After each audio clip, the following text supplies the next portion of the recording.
दिल्ली में लाल किले के पास हुए धमाके की धमक यूपी तक सुनाई दी। इस धमाके ने दिल्ली को ही नहीं बल्कि यूपी को भी दहला कर रख दिया, क्योंकि दिल्ली कार ब्लास्ट में मारे गए लोगों में यूपी के श्रावस्ती का एक युवक भी शामिल है। ये शख्स दिल्ली में इनविटेशन कार्ड की दुकान पर काम करता था। इस हादसे ने यूपी के एक गरीब परिवार की खुशियों को उजाड़ कर रख दिया। अब उसके माता पिता, पत्नी और बेटे बेटियों का क्या होगा, हर कोई यही पूछ रहा है। ये घटना जब हुई है आपको कैसे पता चला? टीवी में देखी तो वही पता चला।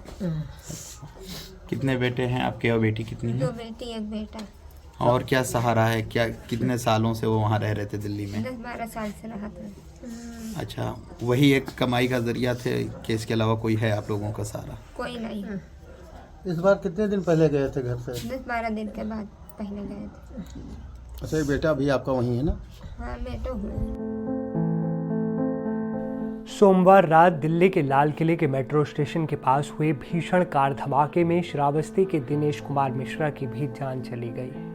दिनेश श्रावस्ती के थाना इकोना के चिकनीपुरवा के गणेशपुर गांव के रहने वाले थे। दिल्ली में कई सालों से वो इनविटेशन कार्ड की दुकान पर मजदूरी का काम करते थे। बता दें कि दिनेश मिश्रा अपने 3 भाई और 1 बेटे के साथ दिल्ली में रहते थे, जबकि उनकी पत्नी और 2 बेटियां गांव में ही रहती थी, उनके माता पिता के पास।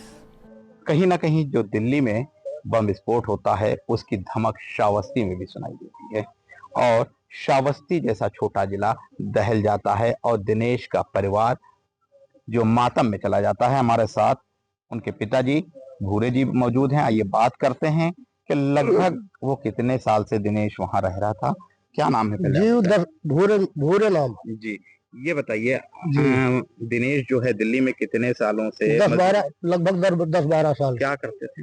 यही नौकरी करते रहे और फोटो वोटो जो बनत है कार्ड जी, न्योता पर वही दुकान वहाँ काम करते रहे। अच्छा, कितने बच्चे थे उनके? 2 लड़की है, 1 4 साल का, 1 7 साल का, 1 लड़का है 8-9 साल। तो वहाँ पर दिल्ली में जो लगभग उनके साथ कितने लोग वहाँ रहते थे, क्या है? अब अलग अलग क्वार्टर में 3 लड़के रहा था, अलग अलग क्वार्टर लिहा रहे, अलग अलग मजदूरी करते। तो एक बेटा भी उनका वहाँ रहता था? जी, दिनेश का कोई बेटा भी वहाँ भी रहता? हाँ, तो पढ़ा था, बहुत छोटा है, 8-9 साल, वही लग गए हैं 2 महीना भा ना लिखवाई। बेटियों की उम्र कितनी होगी? 1 4 साल थी, 1 7 साल।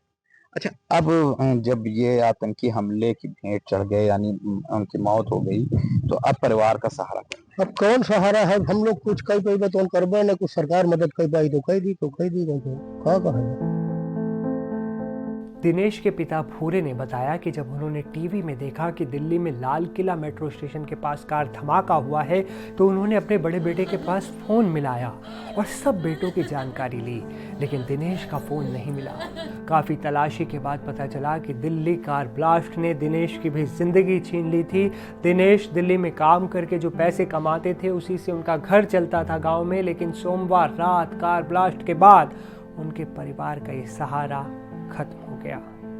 उनकी मौत ने पूरे गांव में मातम पसरा दिया। परिवार ये समझ ही नहीं पा रहा कि एक झटके में उनके साथ ये क्या हो गया है।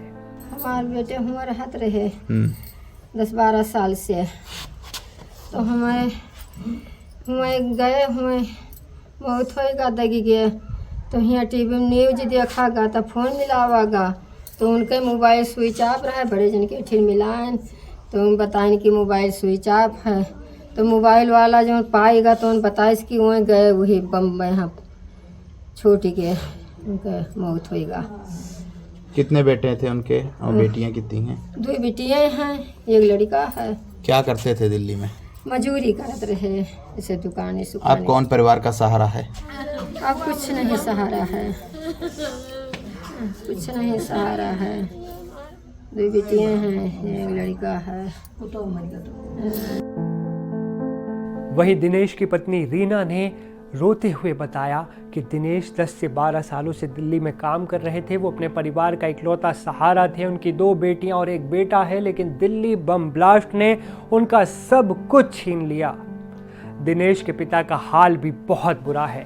बूढ़ी आंखें बेटे की मौत का दर्द झेल नहीं पा रही। इस परिवार के लिए अब हर कोई दुखी है।